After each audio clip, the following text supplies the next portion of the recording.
ওই form fill up করে ওনাদের ছবি তুলেছেন, বায়োমেট্রিক্স দিয়েছেন এবং দিয়ে ওনারা আবেদন করেছেন যে ওনাদেরকে যেন ভোটার তালিকায় অন্তর্ভুক্ত করা হয়। এখন আগামীকাল কমিশনে এটা পেশ করা হবে। কমিশনের সিদ্ধান্তের পরে ওনাদেরকে ভোটার তালিকায় অন্তর্ভুক্তি। আজকে আমার কাছে প্রশ্ন যে জনাব তারেক রহমান, ভারপ্রাপ্ত চেয়ারম্যান বিএনপি, এবং ওনার মেয়ে জাইমা রহমান, ওনারা দুজনা আজকে ভোটার নিবন্ধন ফর্ম জমা দিয়ে এখানে নিবন্ধন কার্যক্রম সম্পন্ন করেছেন। ভোটার তালিকা আইন 2009-এর 15 ধারা অনুযায়ী কমিশনের এখতিয়ার আছে যে কোনো প্রাপ্তবয়স্ক বা ভোটার হওয়ার সক্ষম ব্যক্তিকে ভোটার করতে পারেন এবং সেই বিবেচনায় ওনারা ঢাকা 19 এই ওয়ার্ডের ভোটার তালিকায় নিবন্ধন হয়েছেন। ঢাকা ওয়ার্ড হচ্ছে 19, আসনেরটা 17 হতে পারে। এটা আমাদের কাছে এখন 19 আর কি, যে মুহূর্তে যেতটুকু। এটা আজকে নিবন্ধন প্রক্রিয়া যেটা আছে সেটা আমাদের বলা হয় যে ফর্ম 2।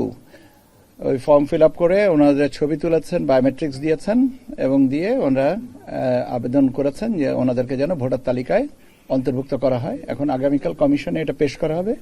কমিশনের সিদ্ধান্তের পরে ওনাদেরকে ভোটার তালিকায় অন্তর্ভুক্তি।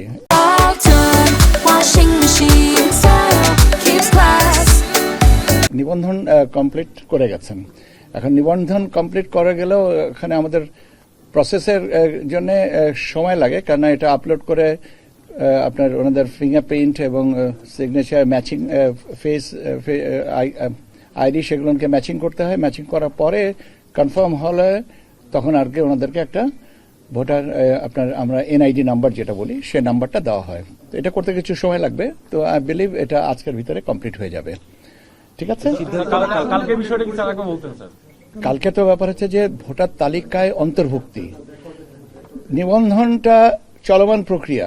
নিবন্ধন কমপ্লিট করেছেন, ভোটার তালিকায় অন্তর্ভুক্তি যেটাতে আগামী আপনার 12 ফেব্রুয়ারিতে নির্বাচনের সাথে সম্পর্কিত। তো সেটার কথা আমি বলেছি। সেটা সিদ্ধান্ত আগামীকাল। সেটা কমিশনের, এখন কমিশনের এটা ফুল কমিশনের অনুমতি লাগবে। সেক্ষেত্রে কালকে কি সম্পন্ন হবে? যেহেতু সোমবার হচ্ছে শেষ দিন মনোনয়নপত্র জমা দেওয়ার। আমাকে বলার সুযোগটা তো দিবেন। কমিশন তো আছেন সবাই এখানে। কমিশনের কালকে কমিশন, আপনারা জানেন কমিশনের সিদ্ধান্ত, কমিশনের অনুমতি দুভাবে পাওয়া যায়। একটা হচ্ছে আনুষ্ঠানিক সভা করে, আর একটা হচ্ছে নথির মাধ্যমে। এখন কমিশন যে পদ্ধতিতে অনুমোদন করবেন সেটা আমরা নথি উপস্থাপন করব নিষ্পত্তির জন্য। কমিশন যদি বলেন যে সভা করবেন তাহলে সভা করবেন, আর যদি মনে যে নেতৃত্ব প্রক্রিয়াজাত করে দিবেন। এটা তো কমিশনের এখতিয়ার। আমার দায়িত্বটা হচ্ছে কমিশন পর্যন্ত পৌঁছানো। এটা আগামীকালকে করব আমরা। এটা আপনাদের বিষয়টা আজকের জন্য প্রাসঙ্গিক না, কিন্তু আপনি যখন প্রশ্ন করেছেন আমি একটা প্রশ্নের উত্তর দেবো, এই প্রসঙ্গে আর কোন সম্পূরক প্রশ্নের উত্তর দেব না। 29 তারিখ হচ্ছে নমিনেশন সাবমিশনের লাস্ট ডেট।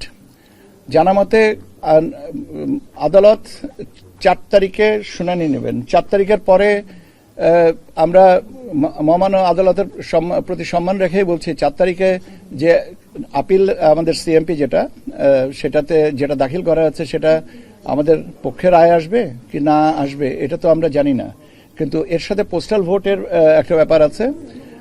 যারা যে ইউনিয়নগুলো বিচ্ছিন্ন হবে বা পুনর্গঠিত হবে সেই ইউনিয়নের রিটার্নিং অফিসারের ঠিকানা বদল হয়ে যাবে। কাজেই এটা যেহেতু 4 তারিখের বিষয়টা একটু আমাদের অনির্ধারিত ছিল, সেজন্য কমিশন মনে করেছে যে আমরা যে মহামান্য হাইকোর্ট বিভাগের যে রায় সেটা অনুযায়ী আমরা সীমানাটা পুনর্নির্ধারণ করে দেব এবং সেই অনুযায়ী করা হয়েছে।